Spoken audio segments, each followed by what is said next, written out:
Colorado fans likely remember a name, Boo Carter, back in the day that Deion Sanders was heavily recruiting. Well, he ended up at Tennessee, but things are a little bit rocky in Rocky Top.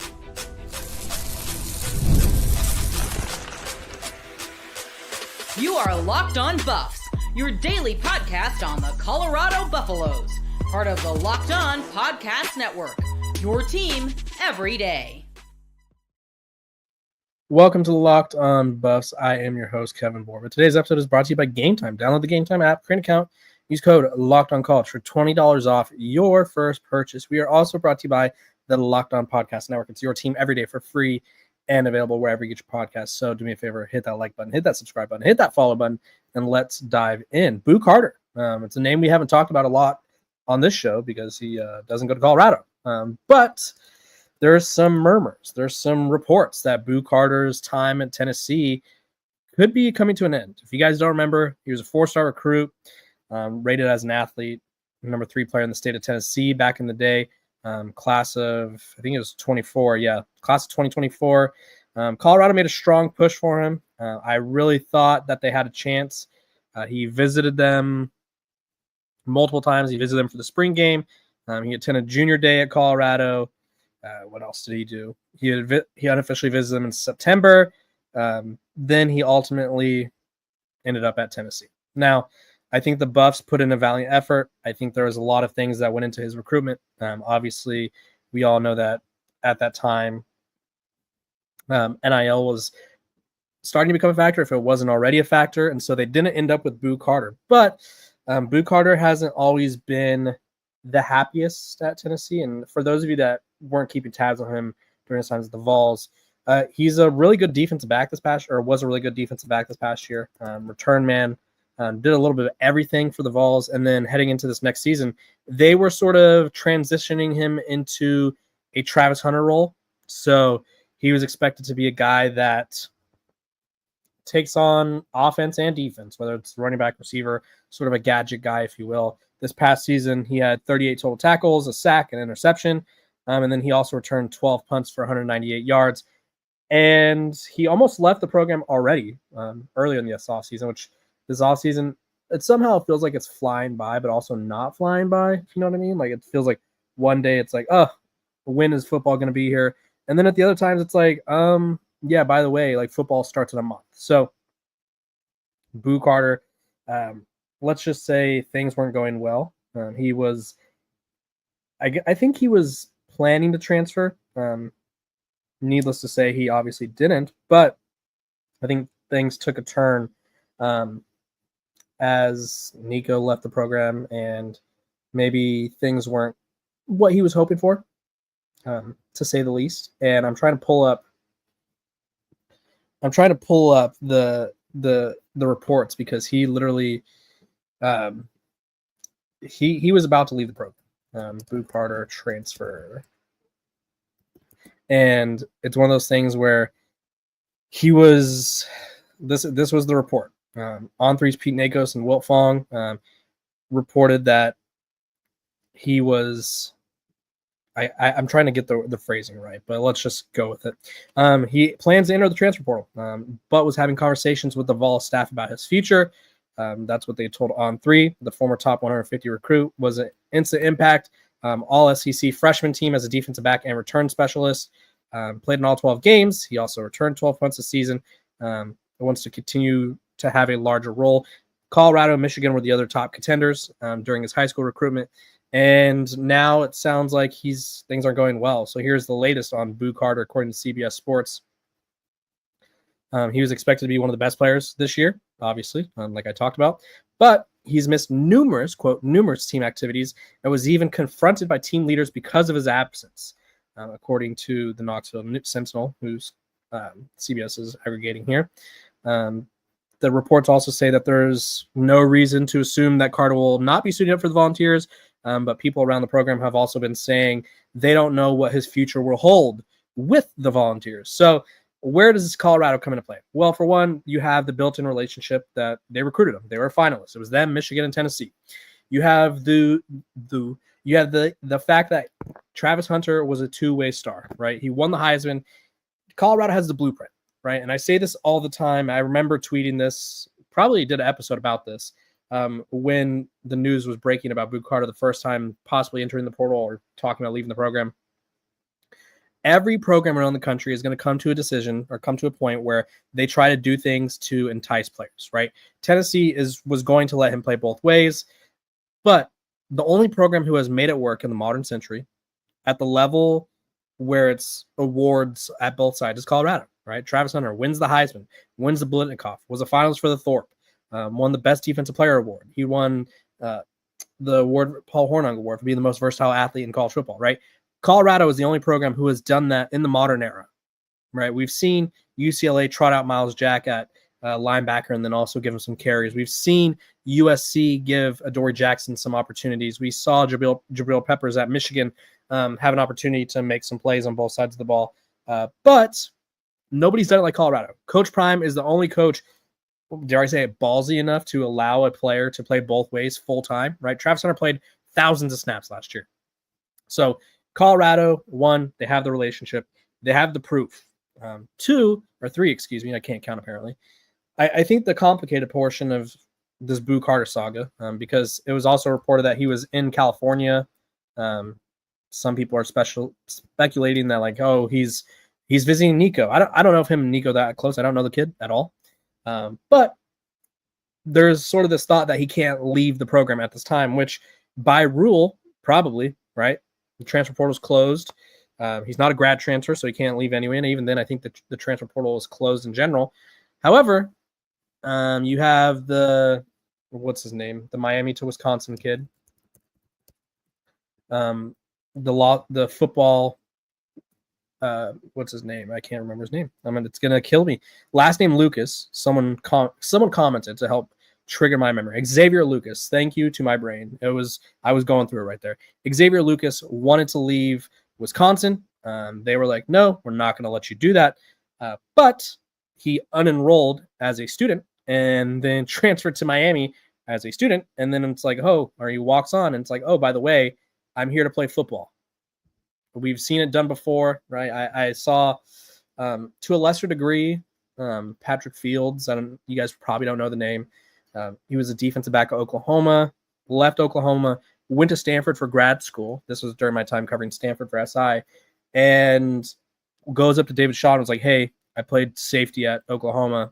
I'm going to walk onto the team. Boom, he's on the team, right? Jake Retzlaff, obviously a very complicated situation with legality claims and stuff like that.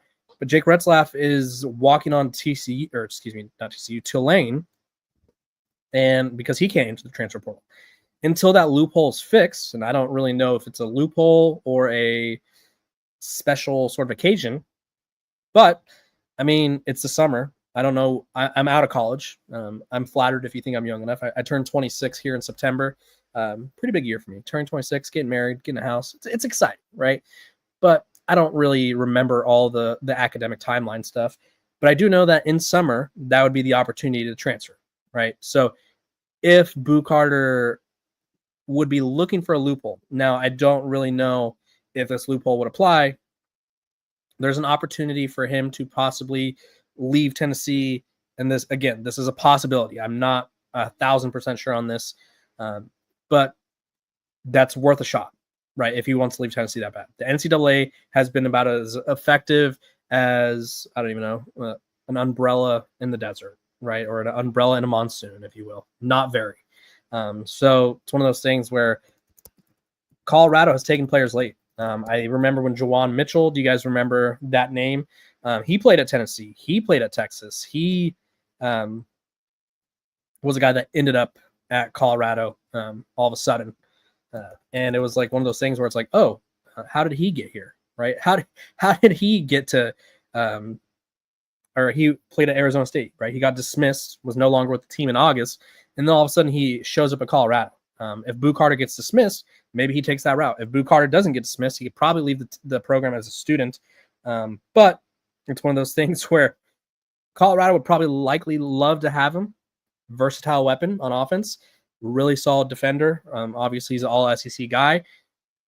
You get to play for Deion Sanders. You get to play for Coach Mathis. You get to play in an offense where you'd probably be one of the focal points, if not the focal point. So there's a lot to unpack here with the Boo Carter situation. I will keep you guys updated. This could very well turn into nothing for Colorado. That being said, I do think it's something worth looking out for, because with this new era of the NCAA being about as effective as flip-flops in the rain, I think that's a saying now that I just made up, patented it. It's really difficult to tell what is possible or what isn't possible, and I think I would lean more towards, hey, expect the unexpected. So I'll keep you guys updated. If Boo Carter ends up staying at Tennessee, then this is all for nothing. But if not, who knows? Maybe Colorado adds a new playmaker to the fold. When we come back, I saw the question, can Deion Sanders win a Big 12 title at Colorado? And I think a lot of people are viewing this in the present or this season. I'm here to tell you he can eventually. I don't know if it'll be this year, but Deion Sanders, I'd be shocked if he doesn't end his coaching career with a conference title. Let's talk about it.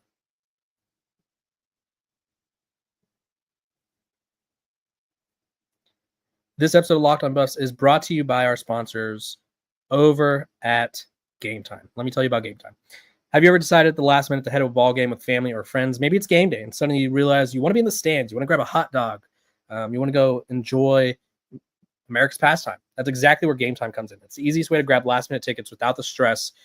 With the money you save on tickets, you can splurge on the food. You know that's expensive. The drinks, get a little tipsy by the seventh inning, or even invite a bigger group to come with you. Gametime makes it possible. So take the guesswork out of buying tickets with Gametime. Download the Gametime app, create an account, and use code LOCKEDONCollege for $20 off your first purchase. Terms apply. Again, create an account and redeem code LOCKEDONCOLLEGE for $20 off. Download the Gametime app today. Last minute tickets, lowest price, guaranteed.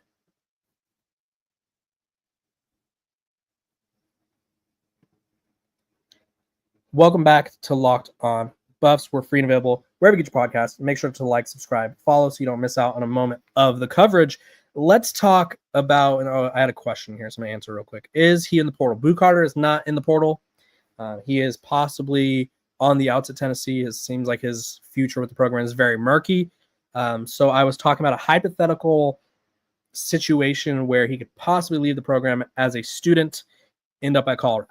We'll see. I mean, if he gets dismissed, all things are off.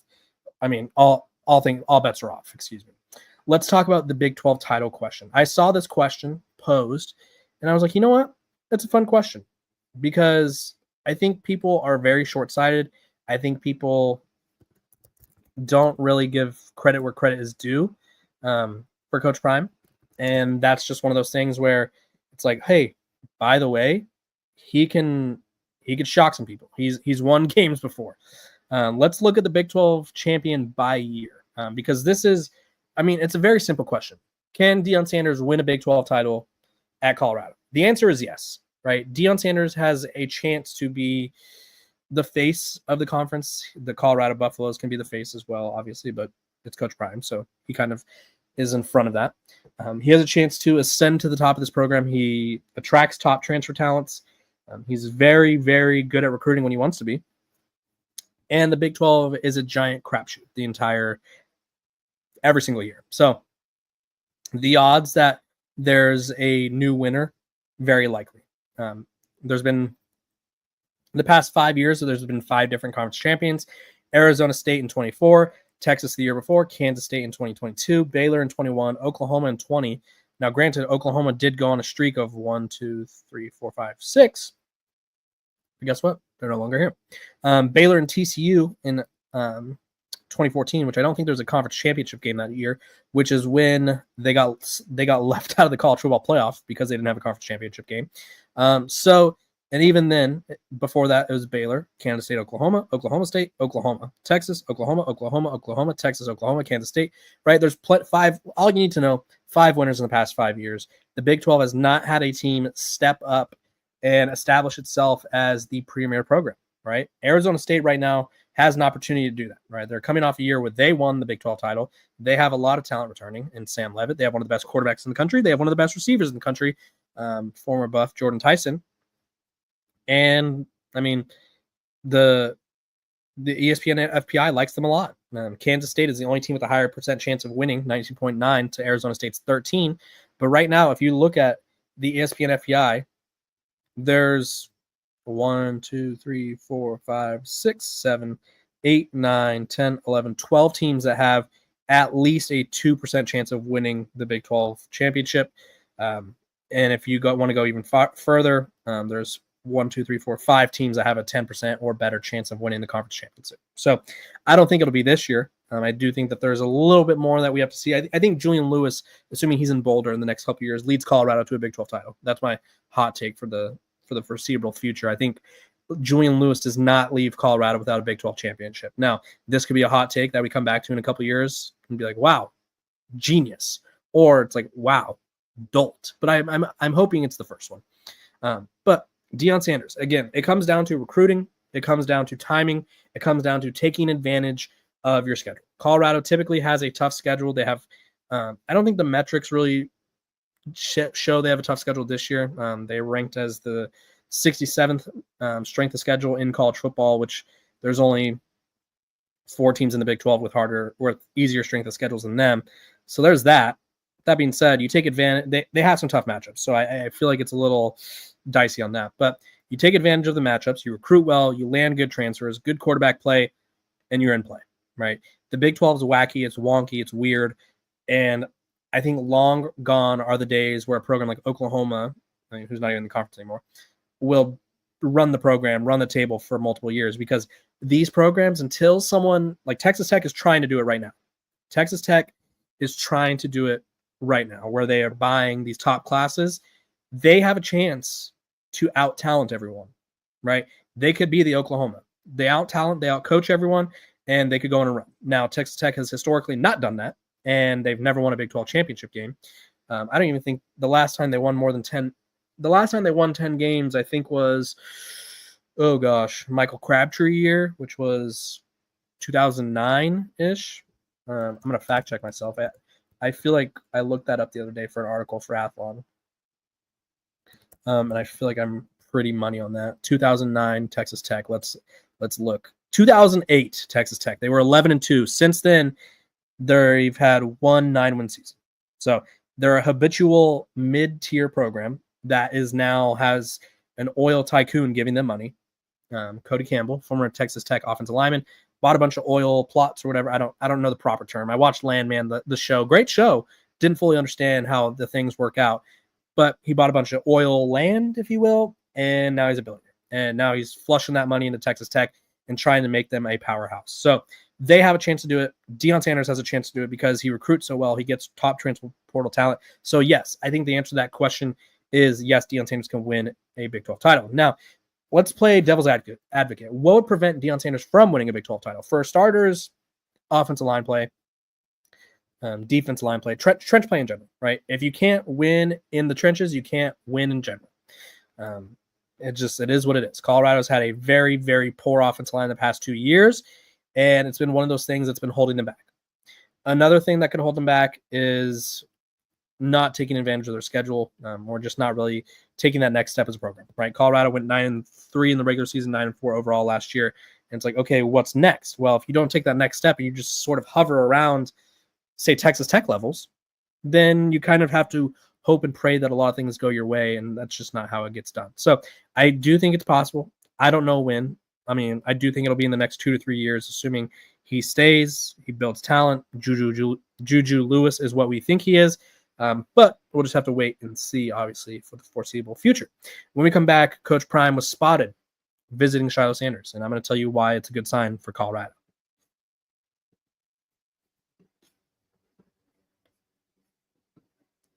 This episode of Locked On Buffs is brought to you by our sponsors over at the Locked On Podcast Network. It's your team every day for free and available wherever you get your podcasts. Make sure to like, subscribe, and follow so you don't miss out on a moment of the coverage. Tomorrow, Duke's the Scoop coming on the show.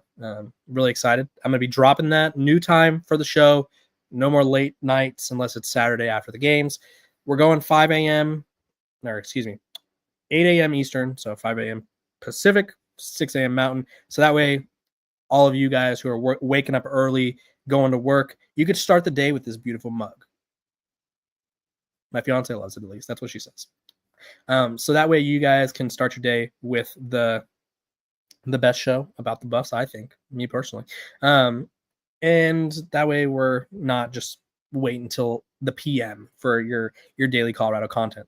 Coach Prime, he visited Shiloh at Tampa, and it's one of those things where I think some people are going to be upset about it because it's like, why isn't he in Boulder? Well, I mean, it doesn't matter now, right? He's going to spend a day there. He's going to go to Cleveland, hang out with Shador, see his boys. And I think it's a sign that he's in good health, right?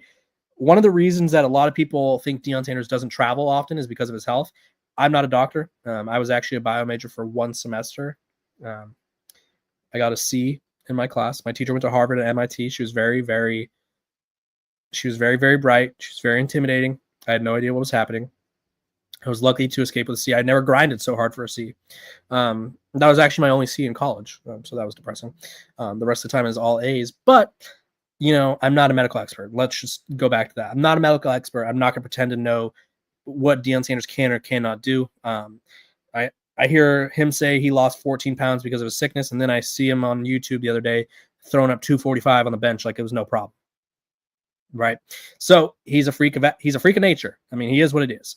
But if he's feeling good enough to travel from Texas to Florida, from Florida to Ohio, from Ohio to Boulder, maybe Ohio to Texas, back to Boulder, that's great.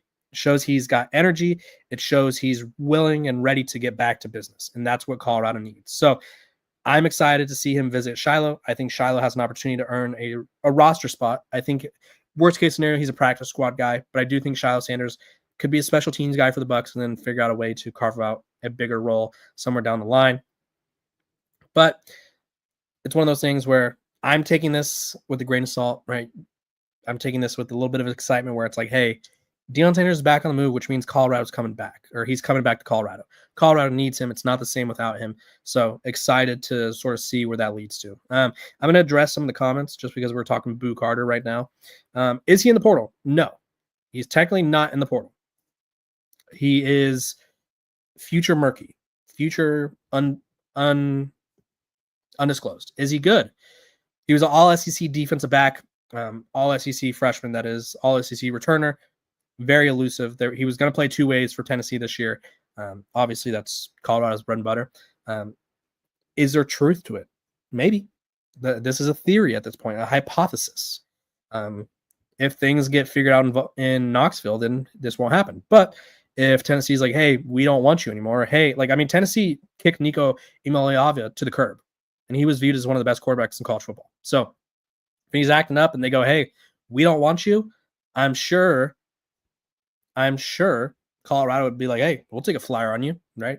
If you can't figure things out with Coach Prime, Warren Sapp, Coach Mathis, Robert Livingston, Pat Shermer, all these guys who are in the NFL or who were in the NFL know where you want to get, know how to get you there. If you can't figure it out for them, maybe football's not for you, right? That's the gist of it. I hate to be that guy where I'm trying to decide other people's fates. I'm not deciding his fate, right? Maybe Boo Carter just need a mental health day. I don't know.